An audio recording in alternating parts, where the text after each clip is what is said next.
Assalamualaikum warahmatullahi wabarakatuh. Di sini saya akan menjelaskan proyek akhir untuk memenuhi tugas akhir mata kuliah pembelajaran berbasis komputer. Saya Vina Novansari beserta teman saya Deswita Dwi Cahyani, Aziza Nuramalia, Alirayani Wasiu, yang dimana kami telah melakukan observasi di SD Unggulan Todopuli, yang dimana guru yang kami wawancarai adalah Ibu Rahmatia SPD, guru mata pelajaran IPA. Terima kasih kepada Ibu Nur Evayanti, SPD MPD selaku dosen pengampu mata kuliah pembelajaran berbasis komputer. Pada slide pertama adalah identifikasi masalah. Permasalahan utama di SD Unggulan Todopuli berpusat pada kurangnya sumber belajar yang menarik, sehingga menghambat minat dan motivasi siswa dalam memahami materi pelajaran yang bersifat abstrak.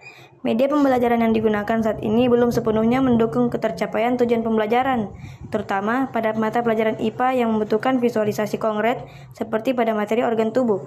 Selain itu, efektivitas penggunaan teknologi di sekolah masih terkendala oleh infrastruktur jaringan internet yang tidak stabil, serta keterbatasan fasilitas pendukung dan kemampuan dasar dalam pengoperasian media digital di lingkungan kelas. Pada slide kedua yaitu solusi. Solusi utama yang diusulkan adalah pengembangan media pembelajaran interaktif yang secara spesifik mampu memvisualisasikan konsep abstrak, seperti materi organ tubuh pada mata pelajaran IPA. Media ini dirancang untuk meningkatkan keterlibatan aktif siswa melalui fitur materi yang disertai gambar, game yang menarik, dan kuis interaktif yang terintegrasi. Agar dapat diimplementasikan dengan baik meskipun terdapat kendala jaringan, media tersebut sebaiknya dirancang agar tetap fleksibel untuk penggunaan mandiri maupun klasikal, serta dapat diakses melalui berbagai perangkat seperti smartboard, dan laptop. Selain itu, untuk menjamin kualitas materi, pengembangan media harus memastikan bahwa konten digital yang digunakan berasal dari sumber yang terverifikasi, serta memiliki navigasi yang mudah dipahami agar dapat digunakan secara lancar tanpa memerlukan bantuan teknis yang rumit. Nah, slide selanjutnya yaitu flowchart. Yang pertama, permasalahan. Siswa sulit memahami organ tubuh. Pembelajaran monoton dan kurang menarik. Media pembelajaran kurang interaktif, kurang integrasi teknologi dalam pembelajaran. Yang kedua, analisis masalah. Minat dan motivasi belajar siswa rendah, visualisasi materi organ tubuh kurang optimal, guru belum maksimal memanfaatkan teknologi, sumber belajar termaksimalkan teratas dan kurang variatif. Nah, yang ketiga, pendekatan TPEK, mengintegrasikan pengetahuan teknologi, pedagogi, dan konten TPEK untuk menciptakan pembelajaran yang bermakna dan efektif. Yang keempat, solusi pembelajaran, menggunakan Canva interaktif, game interaktif organ tubuh, kuis digital, dan game edukasi, media visual menarik. Nah, yang kelima, implementasi pembelajaran. Guru menjelaskan pembelajaran, siswa terlibat aktif dalam pembelajaran, diskusi dan praktik interaktif, evaluasi menggunakan kuis digital. Nah, yang terakhir, hasil pembelajaran. Siswa lebih aktif dan antusias, materi organ tubuh lebih mudah dipahami, pembelajaran lebih menyenangkan, peningkatan hasil belajar. Nah, slide selanjutnya, deskripsi atau penjelasan flowchart. Nah, yang pertama, tahap awal ini mengidentifikasi beberapa kendala utama yang dihadapi dalam proses pembelajaran IPA, khususnya pada materi organ tubuh manusia. Nah, siswa sulit memahami organ tubuh karena letak organ berada di dalam tubuh. Siswa sulit membayangkan secara abstrak tanpa alat bantu yang jelas. Pembelajaran monoton dan kurang menarik. Metode penyampaian materi masih bersifat konvensional, ceramah atau membaca buku teks saja. Media pembelajaran kurang interaktif, media yang digunakan satu arah, sehingga siswa hanya menjadi pendengar pasif. Kurang integrasi teknologi dalam pembelajaran, pemanfaatan perangkat digital belum dimaksimalkan untuk mendukung penyampaian materi. Nah, yang kedua, bagian ini membedah akar penyebab dari permasalahan di poin pertama, baik dari sisi siswa, guru maupun fasilitas. Minat dan motivasi belajar siswa rendah. Akibat pembelajaran yang monoton, siswa menjadi cepat bosan dan tidak bersemangat. Visualisasi materi organ tubuh kurang optimal. Tidak adanya media visual yang dinamis seperti 3D atau animasi, membuat bentuk dan fungsi kerja organ sulit divisualisasikan. Guru belum maksimal memanfaatkan teknologi, guru mungkin memiliki akses namun belum terampil atau belum mengintegrasikan teknologi ke dalam skenario pembelajaran. Sumber belajar belum termaksimalkan dan kurang variatif, ketergantungan yang tinggi pada satu jenis sumber belajar, misalnya masalah buku paket, tanpa mengeksplorasi sumber digital lainnya. Nah, yang ketiga, sebagai landasan untuk menyusun solusi, digunakan kerangka kerja TPEC, teknologi pedagogik, content knowledge. Pendekatan ini mengintegrasikan 3 komponen utama. Yang pertama, teknologi, pengetahuan tentang alat digital yang akan digunakan. Yang kedua, pedagogi, pengetahuan tentang metode dan cara mengajar yang efektif. Yang ketiga, konten, penguasaan materi ilmiah atau dalam hal ini sistem organ tubuh manusia. Tujuan, menggabungkan ketiga aspek tersebut untuk menciptakan strategi pembelajaran yang bermakna, efektif, dan relevan dengan perkembangan zaman. Yang keempat, berdasarkan pendekatan TPEC, dirancanglah media pembelajaran berbasis teknologi dan yang variatif, menggunakan Canva interaktif, membuat presentasi atau bahan ajar yang bisa diklik dan merespons tindakan siswa agar mereka terlibat aktif. Video animasi organ tubuh, menampilkan proses kerja organ seperti detak jantung atau aliran napas, secara visual dan bergerak agar mudah dibayangkan.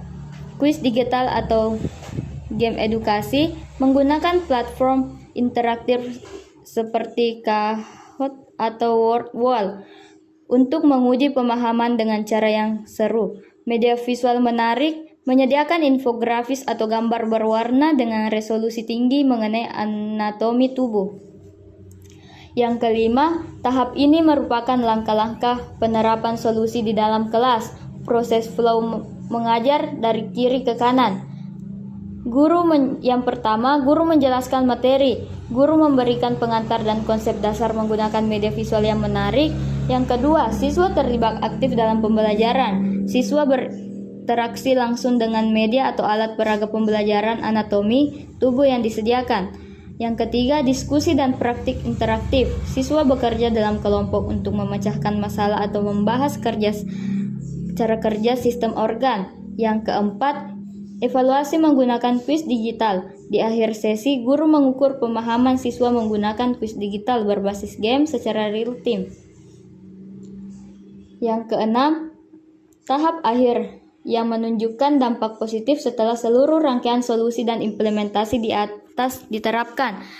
Siswa lebih aktif dan antusias, suasana kelas menjadi hidup karena siswa tidak lagi sekedar mendengar melainkan berpartisipasi.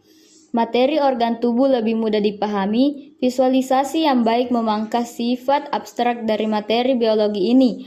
Pembelajaran lebih menyenangkan, integrasi game dan video membuat siswa belajar tanpa merasa tertekan. Hasil belajar meningkat, pemahaman yang mendalam secara otomatis berdampak pada kenaikan nilai atau performa akademik siswa. Baik, pada slide selanjutnya adalah prom yang digunakan. Ini adalah beberapa prom yang kami gunakan. Untuk prom lebih lengkapnya akan saya tampilkan.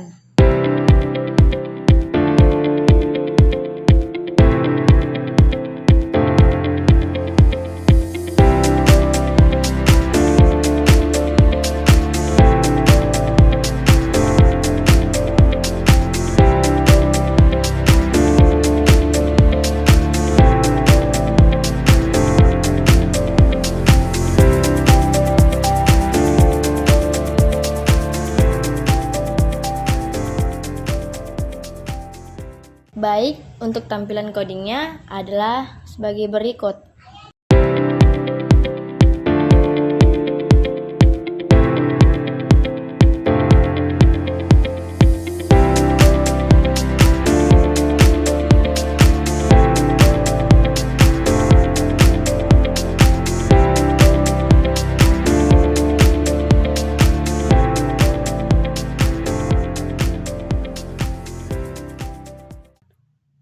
Baik, selanjutnya tampilan media pembelajaran digital.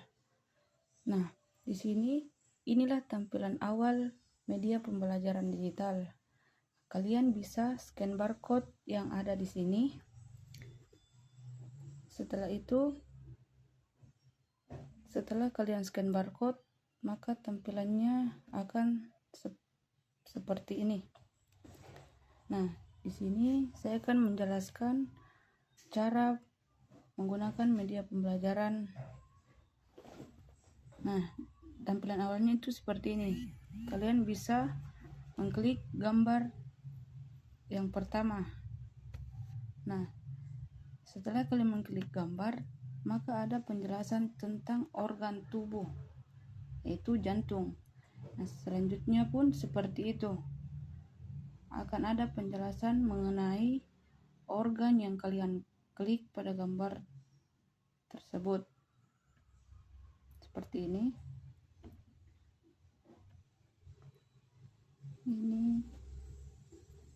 Nah, selanjutnya kita jelajahi tubuh manusia. Nah, di sini kita menyentuh organ berwarna, maka ada tampilan seperti ini. Ya, otak. Ada penjelasan tentang organ yang kita klik. Begitupun yang ada dalam tubuh manusia ini, seperti paru-paru.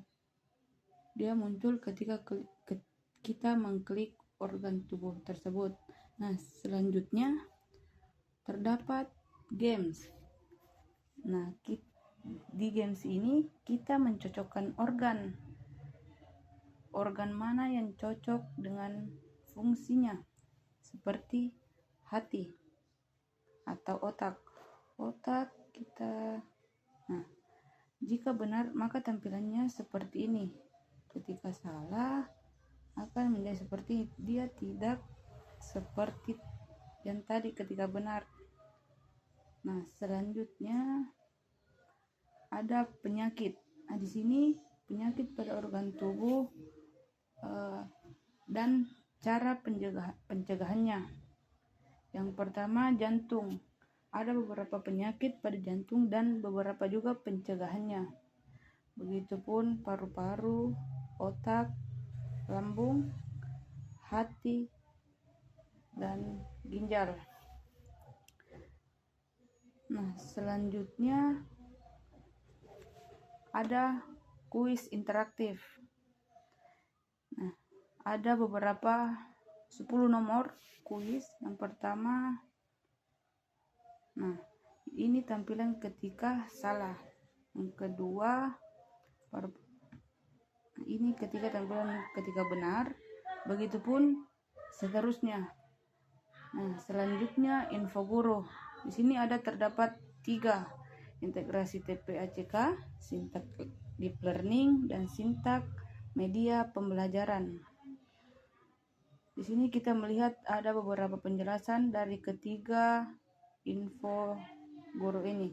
Selanjutnya dokumentasi teknis, yang dimana dokumentasi teknis ini menjelaskan alur kerja kode di balik media pembelajaran.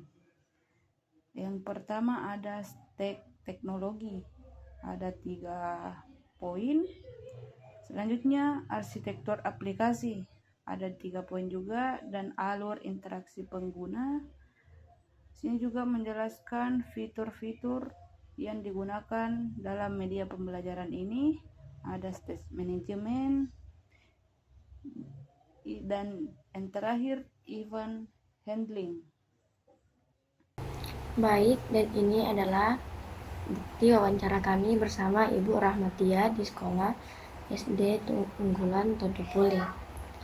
Dan ini adalah data awal saat kami ingin menganalisis kebutuhan pengembangan media pembelajaran digital yang ada di sekolah tersebut. Dan ini adalah data akhir setelah kami melakukan analisis evaluasi berupa angket. Dan ini adalah buku panduan kami. Ini adalah poster kami. Dan sekian dari saya. Wassalamualaikum warahmatullahi wabarakatuh.